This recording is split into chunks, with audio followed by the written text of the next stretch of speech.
tervitusele kõikidele vapratele Vanglaplaneedi jälgijatele.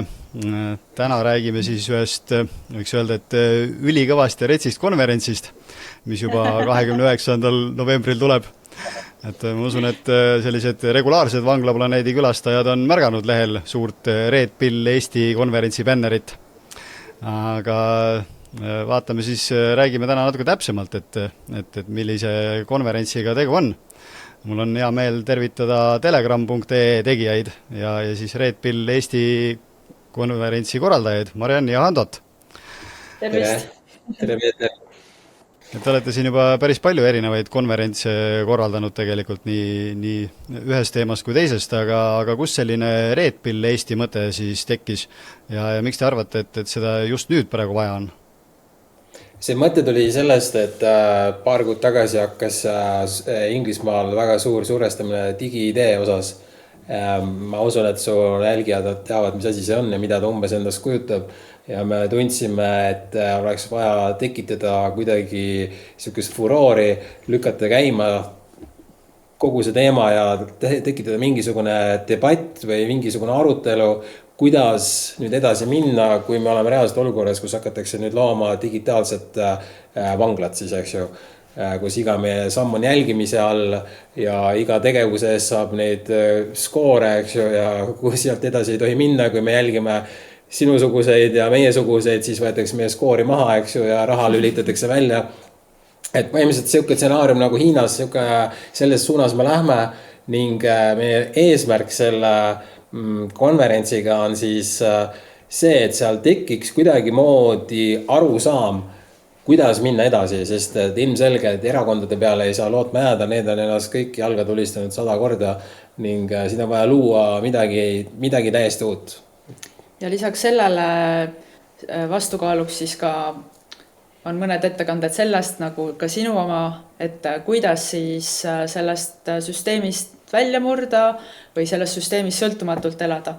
Et ongi sellised 2 poolt ja miks ta siis ainult vandenõudest räägib, et tegelikult ju see maailm, mis meie ümber on, me näeme vähemalt viimased 5 aastat, kuidas need vandenõud ongi reaalselt meie ümber, nad ei ole mingisugused teooriad, vaid vandenõud. Just. Jaa, täpselt nii on, jah. No väga hästi ütlesid, et see Hiina süsteem, et see on minu meelest nagu kõige lihtsam versioon, kuidas inimestele kirjeldada seda, et mis tulemus on või õigemini, mida meile üritatakse peale suruda. Ma veel kord ja jätkuvalt ei usu, et see läbi läheb. Aga see on jah täpselt see, et Klaus Schwab on ise ka ju öelnud kenasti, et see on mudel. Aga mis te arvate, et...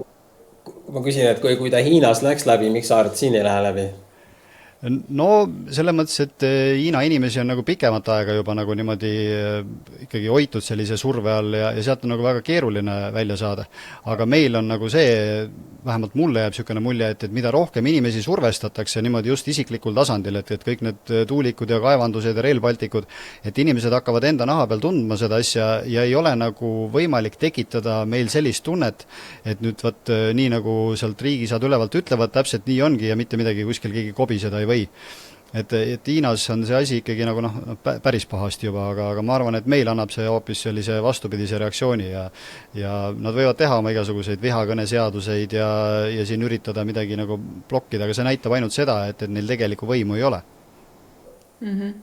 No selles suhtes, et UK-s on ikkagi olnud väga ulatuslikud meeleavaldused selle digi-idee vastu ja väga palju kriitikat saab see. Aga mulle väga meeldib, Peeter, just sinu puhul see, et sa oled alati see hästi positiivselt meelestatud ja sa usud, et need asjad on võimalikud. Ja ma tegelikult usun ka, aga lihtsalt nagu kuklas ikkagi natukene on see, et kuidas ikka see koroonapettus niimoodi läbi suruti, et see justkui nagu avas mingisuguse uue võimalikkuse. Ja, et koroona oli ideaalne hetk või see moment meie selles lühikeses ajaloos, kus meil tekkis võimalus kogu see korruptsioon ja kõik need korrumpeerunud poliitikud, erakonnad ja valitsused sisuliselt kõikjal maailmas korraga ümber lükata. Meil oli see hetk oli olemas, aga see libises käest ja nüüd need kõik needsamad inimesed on jah, viskasid sealt lambist, võtsid selle kaardipaki, viskasid selle Putini sinna vahele ja kõik on nagu pealt taga ala, kõik sekundiga, kõik täiesti pohhu, mitte midagi ei mäleta, mis oli eile reaalselt, mis oli eile, mitte 2 aastat tagasi, vaid ei mäleta isegi, mis eile oli. Et see käis niivõrd lihtsalt nagu, et ma ei teagi nagu, et saaks kuidagi teises suunas ka selle kaardi visata, et nagu et inimesed oleks korraga tagasi, jaa, ma saan aru. Et ma ei teagi Nojah, no vaata, mina meenutan alati seda hetke, kui meil see eriolukord ära lõpetati ja need igasugused maskikohustused ja asjad, et see, mis nagu kuskil väljas poodides ja niimoodi avaldus, oli nagu siis see olukord oli täpselt vastupidine, et enne kui meil oli maskikohustus, siis oligi niimoodi, sa nägid paari inimest, kes oli ilma maskita ja need olid kohe isegi, kui nad olid võõrad inimesed, siis nad olid nagu sõbrad. Ja nii kui valitsus ütles, et nii, nüüd enam viirust ei ole, nüüd võtke maskid ära, siis oli mõni üksik inimene ainult selle maskiga. Et tegelikult oli ju see, et inimesed võib-olla nägid selle asja nagu läbi ka, aga lihtsalt julgusest jäi puudu, et nüüd öelda pundiga välja, et kuulge, et see on jama, et tegelikult me ei karda ju viirust, et nad kartsid ju tegelikult politseid ja trahve ja igasuguseid sanktsioone, mitte seda, et ja teisi inimesi, kes sõimavad, et miks sulle ükskord öeldi mingi sitapea, et ei ole maski on ju, no mis asja? No jah. Ja see on päris see vend, kes mind sõimas seal poest, oli ise, mina ei ole väga pikka kasvama keskmise Eesti mehe pikkusega 1,77 m. See vend oli minust veel lühem ja ma olen trennipoiss terve elu olnud, see oli supi nagu. Aga kuna seal oli niimoodi, et seal oli nii-öelda 300 inimest maskiga ja mina olen ainuke ilma, siis tal tekkis see power nüüd vaata. Nüüd ma saan sulle motherfucker öelda, eks ju. Et see on jah päris rets nagu, et vaat siin tekibki see, et enamus inimesed, nad ei julge seista oma selle enda tõe eest. Ja sest nad arvavad, et neile väga korda, mida teised inimesed sinust arvavad nagu, eks ju. Plus maski tagant on julge öelda, keegi ei näe täpselt, kes sa oled, on ju. Aga tegelikult on niimoodi, et kõikidel inimestel enda mured, kõikidel inimestel enda kohustused, asjad, kedagi tegelikult ei huvita, mis sa tegelikult mida teine minust päriselt arvab nagu, et see asi on vastupidi tegelikult ja Mannil tegelikult, kui suures me teeme väikse süükse reklaami ka siin, et Mannil ilmus tegelikult eelmine nädal, üleelmine nädal raamat, esimene raamat, laste raamat, mis räägib vigade tegemisest ning sul oli seal üks väga hea point, ütle see lause, et me ütleks valesti, et inimestel on lihtsam andestada selle eest, et sa tegid vea, kui aktsepteerida seda, et sul oli õigus. Et see on siuke psühholoogiline siuke nüanss ja nüüd ongi see, et me oleme nüüd olukorras, kus kui sa nagu ükshaaval vaikselt oma ette räägid tüüpidega, kõik saad aru, koroona oli hauks, eks ju, kogu asi oli üle võlli, valitsus tegi valesti, kõik saad aru. Aga niipea, kui sa selle tüüpi jätad ripakile, siis see vend läheb täiesti ausa näoga valima. Ta valib neid samad tüüpe, kes seal olid, ükskõik mis erakonnas, eks ju. Ja ta nagu ei mäleta üldse mitte midagi, mis nagu toimus. Siis kui saad tüübiga kahekesi kokku, selgitad ära ja sul on täiesti õigus. Siis ongi, niipea kui sa jälle jätad ta ripakile, jälle läheb kõik meelest ära, eks ju. Et me siin... Ja see nagu see süsteemi poolt on siuke pidev hüpnoos kogu aeg peale, eks ju, et sa peate sealt kuidagi nagu välja tooma, aga ta ongi ainult sealt hüpnoosist nii kaua väljas, kui sa hoiad teda seal.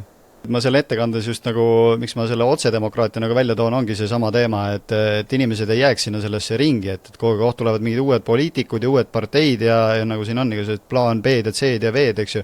Et noh, see tegelikult on täpselt selle sama süsteemi selline, seal ratta sees jooksmine, et me tegelikult sellega me ei jõua mitte kuskile.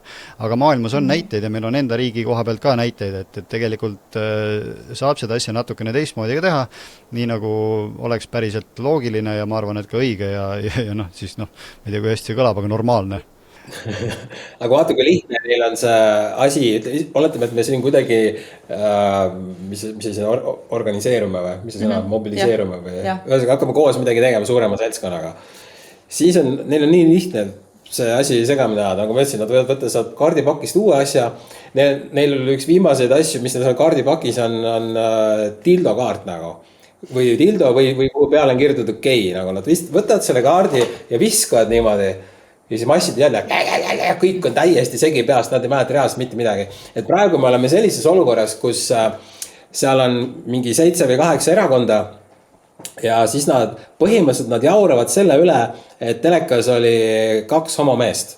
See on kõikidest asjadest 1000 korda olulisem kui näiteks see, et just äsja toimus ajaloo suurim inimsuse vastane kuritegu. See huvita reaalselt mitte kedagi, aga et seal oli 2 gei meest oli telekas, see on peaaegu elu ja surma küsimus, nagu tuleb välja.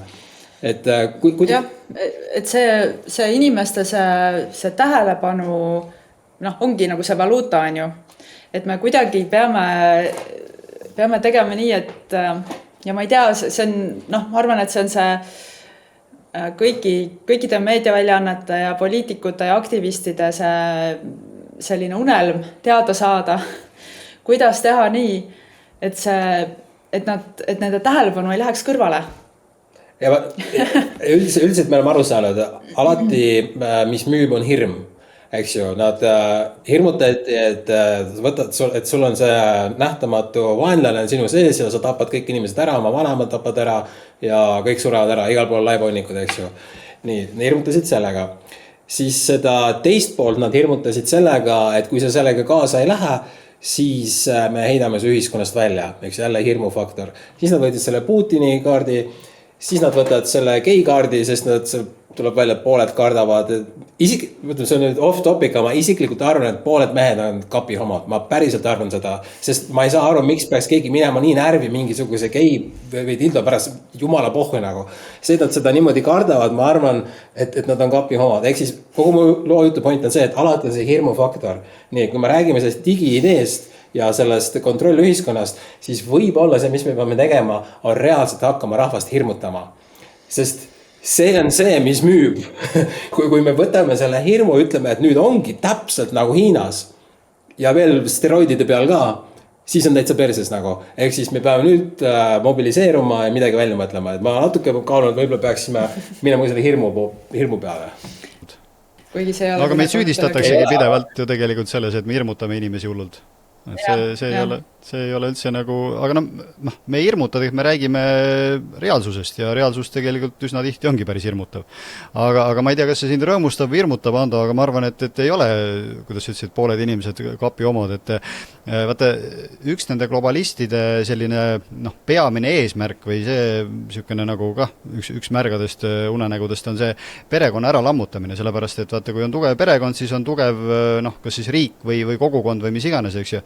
Aga see, miks nad seda teevad igasuguste homode ja transseksuaalide asjadega, et see ongi, et nagu siin oli, et lasteaias käidi mingisuguseid nokulaule laulmas juba ja et võimalikult vara need lapsed ikkagi kuidagi nagu kätte saada ja neil see selline terve maailmapilt seal 2 kõrva vahel nii võimalikult ära lõhkuda kui võimalik.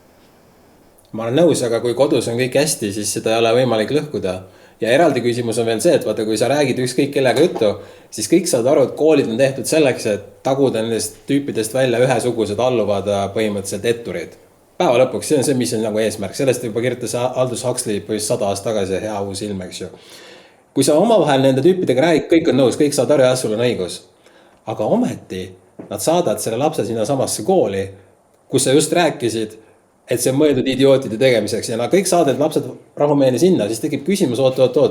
Aga miks me need lapsed sinna saadame, kui me kõik saame aru, et see on tehtud selleks, et luua neist alluvaid põhimõtteliselt orjaklassi, eks ju. Et siin on neid teemasid väga palju. Jaa, aga see süsteem on niimoodi loodud, et kõik on ju rahapõhine, eks ju, ja kuhu sa selle lapse siis paned, see, ja küll üks võimalus on koduõpe, aga seda ka nagu täiega juba peedistatakse ja tehakse neid reegleid nagu järjest karmimaks.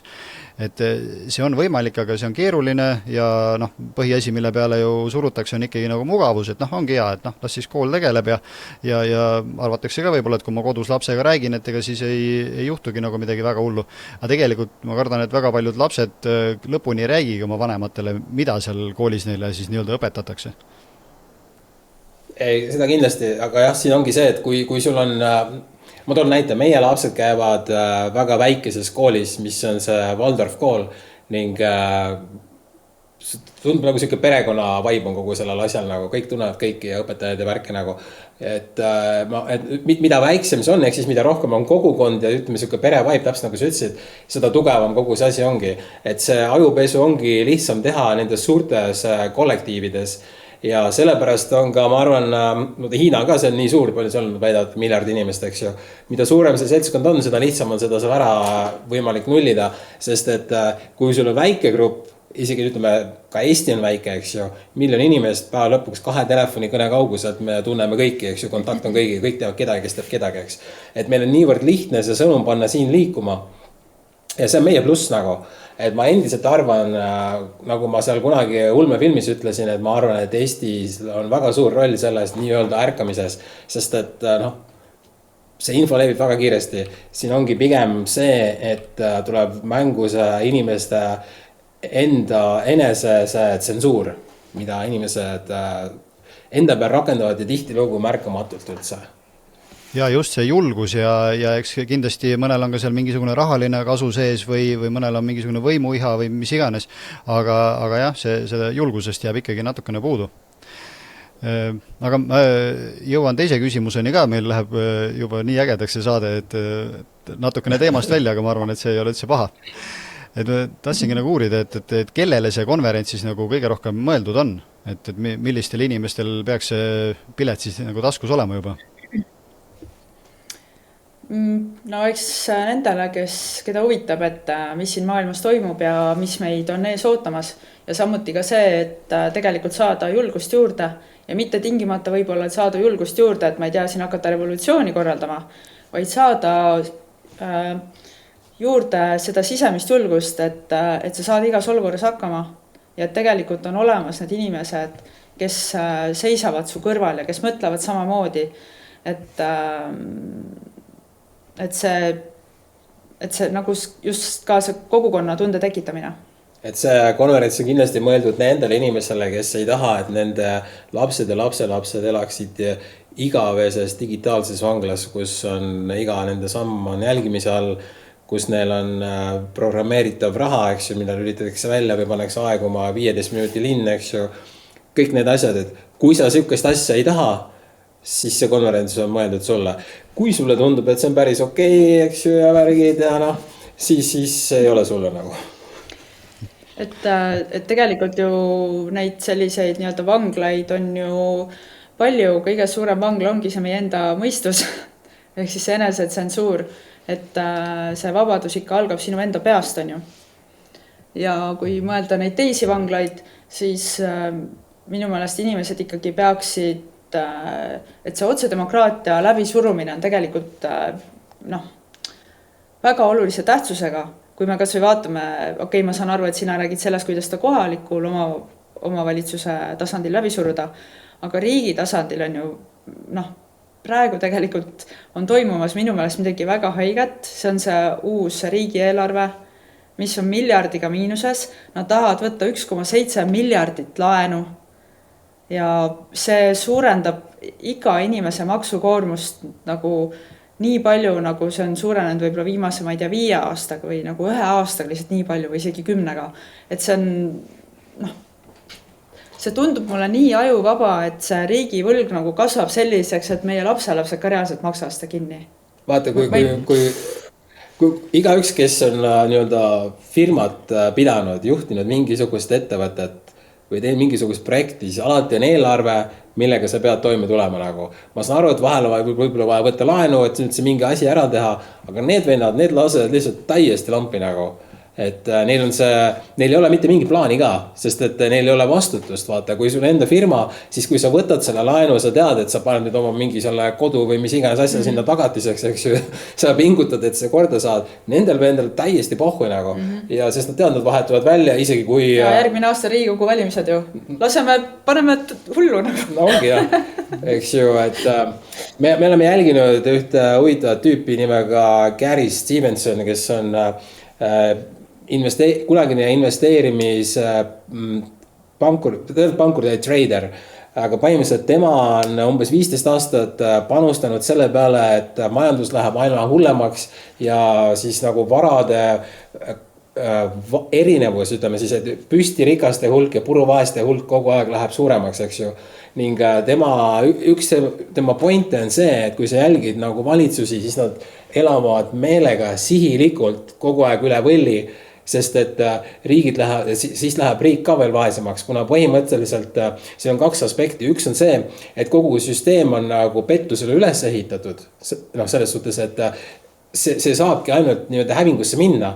Ta ütleb, et kui me ei maksusta püstirikkaid ja kui me ei rakenda pärandusmaksu ja varandusmaksu, siis 2 põlvkonna jooksul jääbki alles ainult orjaklass ja poist nagu miljardärid ja triljonärid.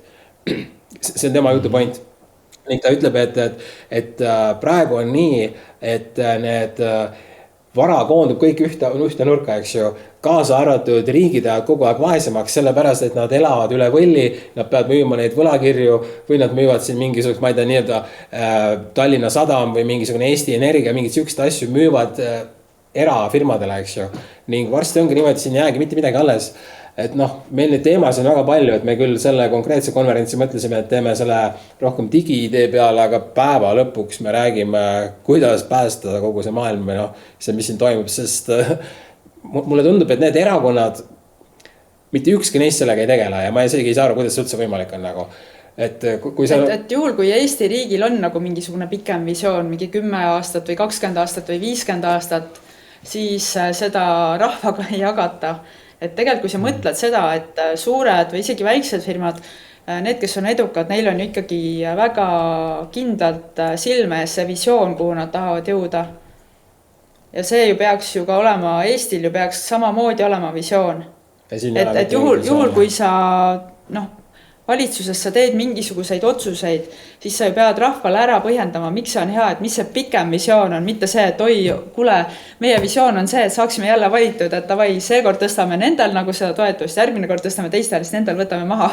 Et see käib kogu aeg ainult selline mäng, selline häälte võitmise mäng, aga see, mis see pikem visioon on Eestile, ma ei saa aru, et seda oleks. Üleriigiline planeering 2050. Ma panin lihtsalt sisse, et 2030 mõtlesin, et see on nagu kohe, et vist ei ole nagu mõtet nagu nii lühikest, et proovisin 2050. Ma ei ole seda enne guugeldanud, ma lihtsalt praegu guugeldasin, et kas on midagi siukest. On, jagatakse meiega, aga siin on ilmselt kõik... Planeering, jaa. Aga ma arvan, et siin on kõik maailma majandusfoorumi teemad. Jah. Siin on kliima on kohe esimeste hulgas on kohe kliima, et see on ikkagi kõige tähtsam, eks ju, et see... mingi tank on seal kuskil. Need pildid on reaalselt niimoodi nagu mingi 5-aastastele räägiks seda juttu nagu. Ja kas ongi selline? Täpselt, et tegelikult peaks olema nagu, just see riigieelarve tegemine ka, et siin peaks olema nagu mingisugune pikem vaade. Et nii palju tehakse neid lühikesi otsuseid, et lühiajalisi otsuseid, et see... Aga ma arvan, et need on tegelikult pika plaani otsused on need lühikesed kõik, aga lihtsalt, et neid kuidagi ära põhjendada mõistlikult ja nii, et inimesed ei saaks aru täpselt, kuhu neid suunatakse, et siis tehaksegi ja jäetakse niisugune mulje, et need tegijad võib-olla ise ei saagi täpselt aru, mida nad teevad, sest neile antakse käsk kätte, aga globaalselt on see asi ju nagu täpselt paika pandud, et kuhu suruda ja milliste pisikeste otsustega, et see plaan on tegelikult olemas, aga nii nagu sa, Mariann, ütlesid, et seda meil ei näidata lihtsalt. Aga meiesugused tegelikult ju teavad ju täpselt, Ando ütles ju välja, et Hiina, et see sinna muidku pushitakse kogu aeg. Et tuleme tagasi selle esimese teema peale, et miks me seda üldse teeme, et me üritame selle päeva käigus saada aru, mis me peaks tegema. Kas me peame tegema nii-öelda erakonna, millesse ma ei usu, eks ju, peame mingi MTÜ tegema, oletame, kui me peame selle tegema, kuidas käib rahastus, kes seda veab, kõik sükst asjad, seda ei ole võimalik teha niimoodi, et siin oma muude tööde ja laste ja mis iganes asjade arvelt, et see peab olema väga struktureeritud plaaniga asi nagu. Ja samuti, et kui see kõik algab sellest, et oleks võimalik omavalitsuste tasandilt rakendada otsedemokraatiat, et kuidas seda on ju sellest sina räägid, eks, et kõik need asjad lõpuks äkki nad viivad kokku mingisuguse suurema pildini, see on see eesmärk, et tekiks mingisugune siukene kaardistaksime ära ühesõnaga, mis on meie võimalused. Ja nagu sa, Marianne, ütlesid, et noh, et ma räägin sellest kohalikul tasandil, aga ega ma nagu ei piirduks sellega, lihtsalt, et inimesi natukene nagu õpetada, et kuidas see päris demokraatia mängimine siis nagu nii-öelda käib. Ja kui need asjad on sellised, mis inimesele endale on kõige südamelähedasemad, tema kodu, tema ümbritsev keskkond, siis ta võib-olla nagu hakkaks mõtlema, et kuule, et see on nagu hea idee. Ja kui ta kohalikul tasandil toimib, siis ta võiks ikkagi muutuda selliseks, nagu meil 1920 aasta põhiseadusesse kenasti oli, et noh, ikkagi mitte nii, et siin, kuidas see on, et või see mõttes, et rahvas on kõrgema võimu kandja, vaid ikkagi võim on rahva käes. Selle tuleks kuidagi taastada, jah. Ja no kokkuvõttes me räägimegi, et kuidas teha nagu see viisakas riigipööre, eks ju. Aga see ei ole isegi riigipööre, no okei, jah, ta on võib-olla riigipööre, aga meil nagu räägitakse revolutsioonist ja asjast, et oi, et see on nagu selline jube asi, aga tegelikult et see on vana korra taastamine, mis oli päris riik. Praegu on meil siin Sorose fondid ja igasugused muud sellised asutused on meil riigi kenasti üle võtnud, aga me tahaks nagu oma riiki tagasi saada. Ja me tahaks, et põhiseadus kehtiks, eks ju, et sõnavabadus, eks ju, ja mõttevabadus, noh, liikumisvabadus, eks ju, ja kõik sellised asjad. Nii, Mall räägib, kes meil seal esineb? Ja, just tahtsingi küsida. Ja, et see konverents algab siis 29. novembril kell 12. Esimeseks esinejaks oled sina, Peeter. Räägid siis sellest, kuidas süsteemis väljas ja omaette toimetada ning otse demokraatiast. Siis järgmisena esineb Katrin Lukas ettekandega oma teadvuse vabastamine maatriksist. Et see on nüüd ka selline, et mõlemad esimesed ettekanded minu meelest on sellised, mis siis julgustavad inimest elama ise, võtma vastutust. Ja siis tuleb Hando, kes räägib tõenditest, et me elame simuleeritud reaalsuses.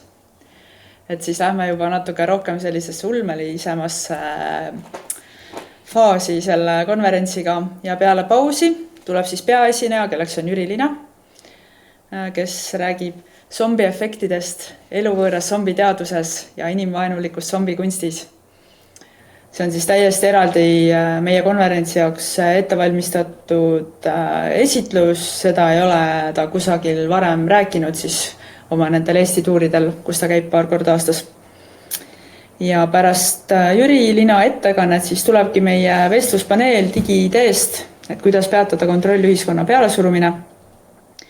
Seal siis osaleme mina ja Hando, kes siis niimoodi suuname seda vestlust, siis Jüri Lina, Kertu Luisk, Angela Absalon ehk Aju Loputus ja Elvis Brauer. Et püüdsime siis kaasata võimalikult palju erinevaid vandenõuteoreetikuid, vandenõude uurijaid, poliitilisi aktiviste või siis kodanikuaktiviste oleks õigem öelda. Ja ka erinevaid põlvkondi, et tegelikult kui seal vaadata kõiki neid erinevaid esinejaid, siis on lausa 3 põlvkonda esindatud. Et jah, siuke läbilõige. Ja, see on väga äge. Aga millist ettekannet te ise kõige rohkem ootate? Või seda arutelu hoopis seal lõpus? Me ootame arutelu, jah. Ma isiklikult ootan enda ettekannet ka, sest et mul ei ole see veel koos. Ma just järgmised nüüd 10 päeva sellega tegelen, et see tuleb päris põhjalik. Ma just vaatasin, ma olen tund aega saanud või 55 minutit või? Jah. Natuke lühikeseks ja jääma. No saame teha pausi natuke lühemaks, kui sulle tundub. Ja, aga ma saan 1,5 tundi. Mina ütlen ausalt, et ma tõesti ootan kõiki ettekandeid. Sellepärast, et ma ei mäletagi, et ma arvan, et me ei liialdanud, kui ütlesime, et see on tõesti esimene selline ainult vandenõudele keskenduv konverents, sest et kui teised Telegrami konverentsid, mis on olnud, seal on ikkagi olnud nagu erinevad teemad, on ju. Et siin on ikka väga konkreetselt läheb siuke ladumine lahti ja ma usun, et see on siukene kontsentreeritud pauk, millest sa pead pärast toimuma päevi. Väga äge. Ja, et järgmine päev on pühapäev. Jah, saab rahulikult olla niimoodi pikali maas ja lihtsalt lakke vaadata ja mõelda, et mis nüüd juhtus, eks ju. Aga kas olid mingisugused sellised teemad ka, mis jäid välja, et tundusid, et see on nüüd natuke nagu liig juba? ei, nii ei olnud, me pigem me tegelikult vaatasime selle järgi, keda me tahame sinna esinema. Ja peame ütlema rõõmuga, et kõik inimesed, keda me kutsusime, ütlesid jah. Ja kõigile andsime vabad käed, et võtta ise vali teema. Aga kas mingisuguseid takistusi ei ole ette tulnud selle konverentsi korraldamisega, et siin eelmine VCH konverents siis pidid päris kõvasti maadlema, et kuidas teil praegu on? No kuna me seda Riigikogu hoones ei korralda, siis sellega kaovad nagu suur osa probleeme ära. Et üldse sellel aastal see on juba meie 4. veebikonverents ja arvestades seda, kui palju on ju meil hinnad tõusnud, siis selleks, et konverents majanduslikult ära elaks, meile tundub, et vähemalt praegu saabki teha ainult veebikonverents, et selline päriselu konverents ongi, on niisugune väga suur töö ja struggle ja seda on tegelikult ka VCH Estonia kogenud oma nahal, on ju. Aga ma saan aru, et meie konverentsi Facebooki leht on ära blokeeritud. Ja, et see on meil küll juhtunud, et võib-olla oled ka märganud see konverentsi Facebooki event. Seal on ülivähe osalejaid märkinud. Jaa, vaatasin küll seda, mõtlesin, et mida? Et me ei saa sinna nagu kutsuda inimesi ja me ei saa seda mitte kuidagi levitada, et see on täielikult ära blokeeritud, kus juures seda on tehtud nagu niimoodi shadow banni meetodil, et meil ei ole tulnud mingit teadet, et oi, et see on mingi kuidagi against community standards või midagi, et see täiesti vaikselt tehti ära. Et sinna lihtsalt ei saa kutseid saata ja seda ei saa levitada. Ja siis ma rääkisin oma siin Facebooki reklaamikuruga, üks sõber mul, ta ütles, et selline juba ammu blokeeritud, ära üldse unistagi. Ta ütles, et tal mingisugune metsade, võib-olla Eesti Metsa abiks või ma ei tea, ühesega mingi metsade MTÜ tahtis ka mingit reklaami teha, see võeti ka kohe maha, et on poliitiline. Mõtle, loodus on poliitiline tänapäeval. Et jah, ühesega selle peale lootma ei saa jääda. Aga selles mõttes, et teemasi on palju. Ma isiklikult arvan, et Facebook tuleks maksustada. Kõik sarnased platvormid, TikTokid, Google'id ja mis iganes siin kõik on, need tuleks kõik maksustada. See raha, mis jookseb välja, see on täitsa absurdne, et ta välja jookseb.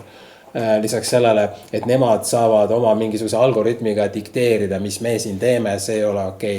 Et neid teemasi, millest võiks seal Riigikogus ja nende tüüpide omavahel nagu arutada niivõrd palju, et me just tegime enne Facebooki või selle oma video saate, mis me iga nädal teeme, kus tuli jälle jutuks see, kuidas nad seal vaidlevad oma selle dildo üle, aga et siin on ju lihtsalt reaalselt, ma võiks nimetada reaalselt 100 teemat, mis on palju olulisemad. Et vaatame, kuhu me jõuame, ma ei oska öelda enam.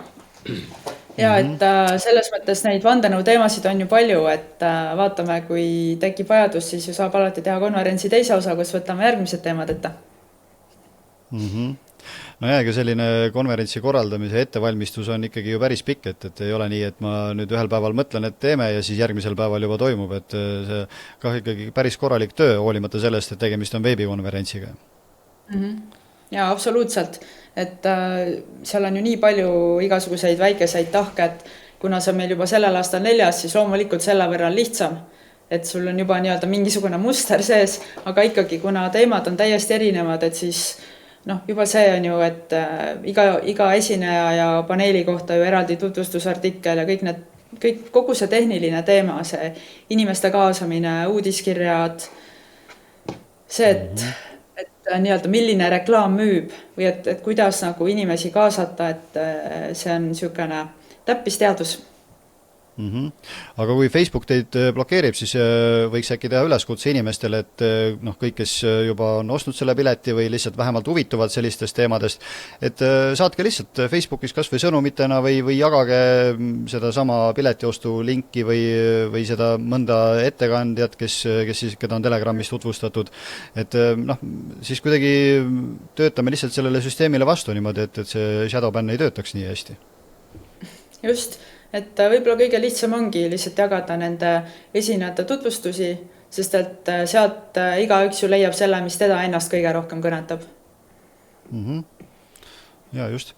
Aga milline, natukene sai räägitud ka sellest juba, aga milline see tulemus oleks, mida te ise nagu ootaksite, et peale selle konverentsi lõppu, et saaks öelda, et nüüd see konverents ikkagi õnnestus? põhimõtteliselt, kui me nuputame välja, kuidas nende probleemidega edasi minna, mis kehaga, kuidas see kogu asi toimiks ja nii edasi. Et vaata, kui me käisime sul külas, millal see oli, 2 aastat tagasi või 1,5 aastat tagasi? Aasta tagasi. Ei tea, aeg lendab, ma ei tea. Eelmine talv oli see. Jah, ta ei olnud kindlasti 25 minu meelest, eks ju. Et siis ma küsisin, et kaua sa viisid seda jama teha nagu. Et meil on siin niimoodi, et kui võtame need uudised ette, ma mõtlen, fuck, siuke uudis, et täiesti ebareaalne, kus kohas me elame ja siis ikkagi mõtlen, et tegelikult ma olen ju intelligentne inimene nagu, et siin nagu 2 varianti, et ma peaks kas ära lahendama need täiesti debiiliku probleemid või ma ei peaks lugema neid täiesti debiiliku artikleid nagu.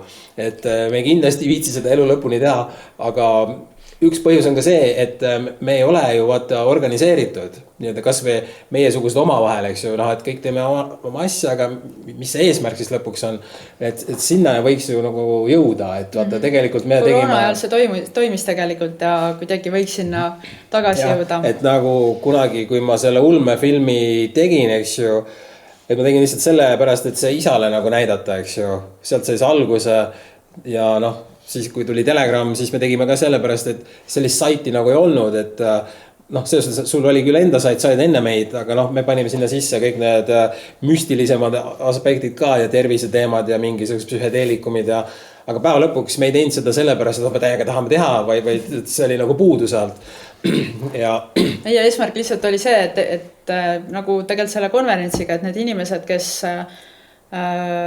soovivad teistsugust infot kui see, mis on peavoolumeedias, et nad tunneksid, et meid on veel, et nad ei ole üksi. Et see on see eesmärk. Ja kindlasti, et mis saab edasi, et nagu ma ütlesin, et ma viitsi elu lõpuni seda asja siin niimoodi edasi teha, et kõik energia, kõik see on olemas nagu, aga siin peab mingisugune roadmap olema, mis hetkel on puudu nagu. Ja see visioon, mis meie valitsusel puudub, et äkki siis inimestel endal peab see visioon tekkima. No nii on jah, selles mõttes ma anda täitsa mõistan, et see uudiste lugemine, et ega ma ilma asjata ka piima ei joo ja lehma seal niimoodi nillimas ei käi, et saaks natukene, muidu hakkab tõesti tervise peale ilmselt juba. Aga mina praegu ikkagi hetkel nagu vähemalt ma enda jaoks ka osaliselt tänu sellele konverentsile olen just selle otsedemokraatia asja nagu väga ette võtnud ja on väga palju neid inimesi Eestis ju, kes on endale selle asja lahti mõtestanud ja saavad aru, et mismoodi see elu võiks meil siin olla. Et tõesti nüüd, kui need inimesed kõik kokku tuua, jõuliselt hakata survestama, et selline asi peaks olema ja nagu ütlesid ka Ando, et noh, COVID ajal see asi töötas või Mariann, kumb teist ütles, aga et äkki siis peaks nagu hoopis võib-olla kuskilt sealt ülevalt poolt abi paluma, et äkki nad tekitaksid veel mingisuguse sükse korraliku kriisi, mis nagu inimesed kokku tooks, et äkki peaks nagu niimoodi lahendama. Ja seal vahepeal ju alati, kui USA-s on mingisugused inimesed lähevad lappesse, siis jälle mõni sealt valitsusest või kuskilt senatist ütleb, et jah, et meil oleks vaja uut 9/11. No võt jah. Ei saa vastu vaielda. Ja aga ma ise arvan, et kui see digiidee läbi läheb, siis neil ei ole vaja enam ühtegi 9/11, ühtegi koroonapeetust, mitte midagi. Siis on niimoodi, et see nii-öelda kaelarihm on meil kaelas, seda ei saa kunagi ära võtta ning põhimõtteliselt ei ole vaja ka enam valida mitte kedagi ja vahet ei ole, kas sa oled liberaal, konservatiivi, keskmine, see oma reaalselt mitte mingit tähtsusest algoritm või mingisugune kood kuskil teeb otsused ära, kuidas on. Et see ongi põhimõtteliselt nagu viimane lahing, mida ma isiklikult arvan, et see on nagu viimane lahing, mida me peame, et kui me selle kaotame, siis on kõik põhimõtteliselt, ma isiklikult arvan nii. Ja ma olen selles mõttes täiesti nõus, aga ainuke asi, et me ei kaota, et see elu sees ei usu seda. Ja see Mariann alguse poole ütlesid ka, et seal on nagu, et meeldib see, et ma olen selline positiivne, aga nagu universumi seadus ütleb ka, et kui me nagu mõtleme nii, et kõik läheb pekki, siis ta ju lähebki, eks, et me isegi nagu ei tohi mõelda nii, et läheb pekki. Et hästi paljud inimesed mulle ütlevad, jaa. Me oleme ka, me oleme samal lehel, aga lihtsalt kui me nägime, kui kiiresti siin koroonaga see käis, põhimõtteliselt momentaalselt, siis see võib juhtuda uuesti. Okei, aga mis teil oleks nagu viimane selline sõnum, et millega kogu see konverentsi teema nagu kokku võtta, et mis nagu iseloomustaks seda konverentsi? Nüüd või mitte kunagi? Nüüd või mitte kunagi julguse leidmine enda sees ja enda kõrval, et pead nagu, kui sa üldse soovid ära tunda neid inimesi sinu kõrval, kelle peale sa saad oota, siis ma arvan, et see hetk on nüüd käes. Jaa, väga ilus. Ja veel kiiresti see ka, et kust kohast saab pileteid osta ja kas pileteid veel jätkub või? Pileteid veel jätkub ja internetis ei saa ruum otsa, nagu Mart Laaril kunagi oli. Aga see Gentas on piletid müügil ja bännerid on olemas vanglaplaneet.ee lehel ja telegram.ee lehel. Selle bänneri kaudu jõuadki õigesse kohta. Väga äge. Kuule, aga suur tänu teile ja varsti juba kohtume siis. Just. Aitäh sulle, Peeter! Kogu eelnev info jõudis teieni tänu inimestele, kes on Vanglaplaneedi portaali tegevust toetanud. Kui soovite samuti info levitamisele kaasa aidata, siis selleks on mitmeid võimalusi. Näiteks liitudes Vanglaplaneedi vastupanuliikumise tasulise paketiga saate ligipääsu lehel olevatele pikematele intervjuudele julgete ja inspireerivate inimestega. Lisaks saate eelisjärjekorras vaadata mõningaid Vanglaplaneedi videoid juba enne seda, kui need avalikuks tehakse. Vastupanuliikumise tasulise paketiga liitumiseks minge vastupanuliikumise lehele ja leidke üles nupp liitu. Seejärel valige endale sobiv periood ja toetussumma. 1 kuu hind on minimaalselt 5 €, aga kui valida juba pikem periood, näiteks 6 kuud, siis teeb see hinnaks kõigest 2,56, mis on vähem kui 1 tassi kohvi eest küsitakse. Teine võimalus Vanglaplaneedi portaali tegevust toetada on tellida tooteid pärismaalase e-poest, kus on saadaval lai valik naturaalseid, kvaliteetseid ja tugeva toimelisi toidulisandeid, et hoida end tervena ja energilisena ka olukorras, kus meie keha peab toime tulema stressi, saastunud toidu, vee ja õhuga. Muidugi võib Vanglaplaneedi toetuseks teha ka lihtsalt rahalise annetuse ja see ei pea olema üldse suur, sest teadlik inimeste arv, kes enam peavoolumeedia ajupesu tarbida ei soovi ja eelistavad selle asemel jälgida alternatiivmeediat, on märkimisväärselt kasvanud ja see trend jätkub ka edaspidi. Kui peavoolumeedia väljaanded küsivad oma lugejatelt enda poolt pakutava pahna eest lisaks reklaamitulule veel umbes 10 € kuus, siis Vanglaplaneedi portaalis ei ole artiklid maksumüüri taha peidetud ning selle asemel loodan ma lehe jälgijate vabatahtlikule toetusele. Vanglaplaneet on tegutsenud alates 2008. aastast ning tänu toetajatele olen ma oma kodus suutnud üles seada stuudio, kus saan teha saateid ja intervjuusid ning plaanin seda veelgi edasi arendada. Kõikide artiklite tõlkimise ja toimetamise, saadete, videode ja intervjuude filmimise, videotöötluse ja muu sellisega tegelen ma ise ja isegi mõne eurone toetus igakuise püsimaksena on juba suureks abiks. Täpsemad juhised selle kohta leiate Vanglaplaneedi lehelt toeta nupu alt ja muidugi suur tänu kõikidele neile inimestele, kes on seda juba teinud. Veel üks lihtne võimalus alternatiivmeedia toetamiseks on ise selle levikule kaasa aidata. Kogu Vanglaplaneedi lehele üles pandud sisu on seal selleks, et see jõuaks võimalikult paljude inimesteni ja igaüks võib sealt võtta enda jaoks kõige olulisema info ning jagada seda oma sõpradele ja tuttavatele. Kui hakkate nendel teemadel avalikult rääkima ja arutama, kus iganes te selleks võimalust näete, siis avastate, et sarnaselt mõtlevaid inimesi leidub ka seal, kus te seda kõige vähem ootate. Üks oluline asi veel. Kuna sensorid näevad kurja vaeva, et Vanglaplaneedi poolt avaldatud sisu levikut tõkestada, siis soovitan kindlasti liituda ka Vanglaplaneedi uudiskirjaga ja nii ei jää ükski oluline postitus märkamata. Suur tänu kõigile, kes on Vanglaplaneedi portaali tegevusele toeks olnud ja eestlaste vastupanu vaimu kasvule kaasa aidanud.